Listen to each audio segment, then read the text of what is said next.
الحمد لله الذي لم يتخذ ولدا ولم يكن له شريك في الملك ولم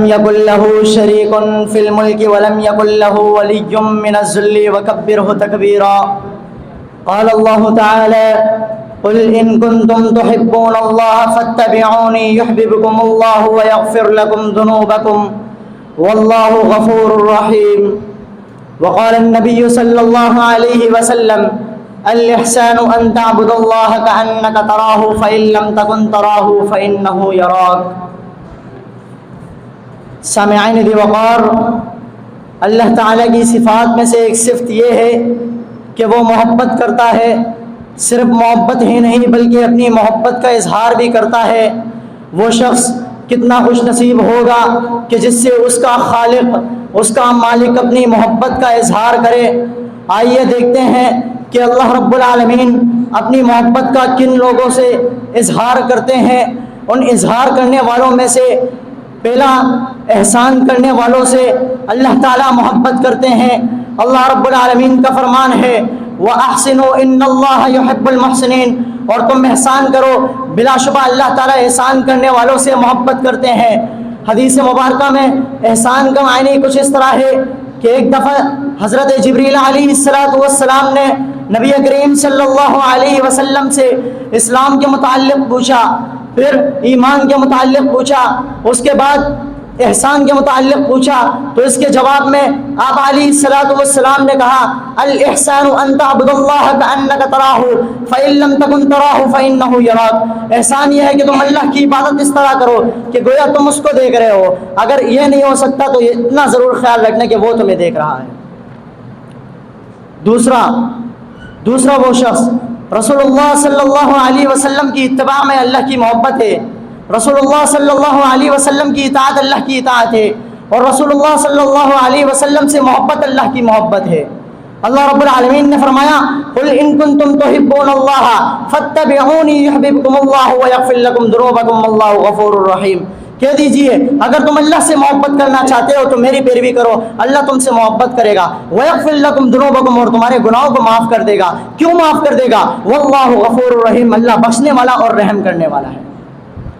تیسرا وہ شخص، یعنی ایسا عمل جو چاہے تھوڑا سا ہی کیوں نہ ہو، ہمیشگی والا عمل. نبی کریم صلی اللہ علیہ وسلم نے فرمایا: احب الاعمال الی اللہ تعالی ادومها وان قل. کہ اللہ کے نزدیک سب سے زیادہ محبوب عمل وہ ہے جو تھوڑا سا ہی کیوں نہ ہو، ہمیشگی والا ہو، چاہے وہ تھوڑا سا ہی کیوں نہ ہو. چوتھا وہ شخص، انصاف کرنے والوں سے اللہ محبت کرتے ہیں. جو لوگ انصاف کرتے ہیں، اللہ رب العالمین کا فرمان ہے: وَإِنْ حَكَمْتَ فَحْكُمْ بَيْنَهُمْ بِالْقِسْطِ إِنَّ اللَّهَ يُحِبُّ الْمُقْسِطِينَ. اور اگر آپ ان کے درمیان فیصلہ کریں تو انصاف کے ساتھ کریں. بلا شبہ اللہ تعالیٰ انصاف کرنے والوں سے محبت کرتے ہیں. اسی طرح نبی کریم صلی اللہ علیہ وسلم نے فرمایا: ان احب الناس الى الله عز وجل يوم القيامه واقربهم منه مجلسا امام عادل. کہ قیامت کے روز اللہ کو سب سے زیادہ محبوب وہ ہوگا مجلس کے لحاظ سے، یعنی عادل امام، عدل کرنے والا، انصاف کرنے والا، حق کا ساتھ دینے والا، قیامت کے دن اللہ کے یہاں سب سے محبوب ہوگا. پانچواں شخص، حیا اور وسلم کا فرمان ہے: بے شک اللہ تعالیٰ حیادار ہے، اور حیان میں سب باندھ کر اللہ کی راہ میں لڑنے والے سے، اللہ کی راہ میں لڑنے والا اللہ تعالیٰ اس شخص سے محبت کرتا ہے. اللہ رب العالمین کا فی سبیلہ صفا کأنہم بنیان مرصوص. بے شک لڑتے ہیں، اللہ تعالیٰ ان سے محبت کرتے ہیں گویا کہ وہ سیاہ پلائی یا عمارت ہو. ساتواں شخص، سورہ اخلاص سے اللہ تعالیٰ کی محبت. بخاری میں کتاب التوحید کے اندر ایک حدیث ہے کہ اللہ کے رسول نے ایک قافلے کو کہیں پر بھیجا، تو جب وہ قافلہ واپسی پلٹا تو انہوں نے عرض کیا: اے اللہ کے رسول، آپ نے جو ہمارا قافلے کا بڑا بنایا تو وہ ہمیشہ قرات کے آخر میں سورہ اخلاص پڑھا کرتا تھا.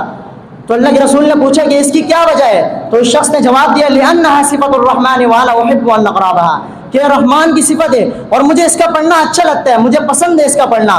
فقال النبی صلی اللہ علیہ وسلم: تو اللہ کے رسول صلی اللہ علیہ وسلم نے کہا اخبروہ ان اللہ یحبہ، اس کو خبر دو کہ اللہ بھی اس شخص سے محبت کرتے ہیں۔ اللہ رب العالمین سے دعا ہے کہ اللہ رب العالمین جو کچھ سنا اس پر عمل کرنے کی توفیق عطا فرمائے، آمین۔ وما توفیقی الا باللہ علیہ توکلت و الیہ انیب۔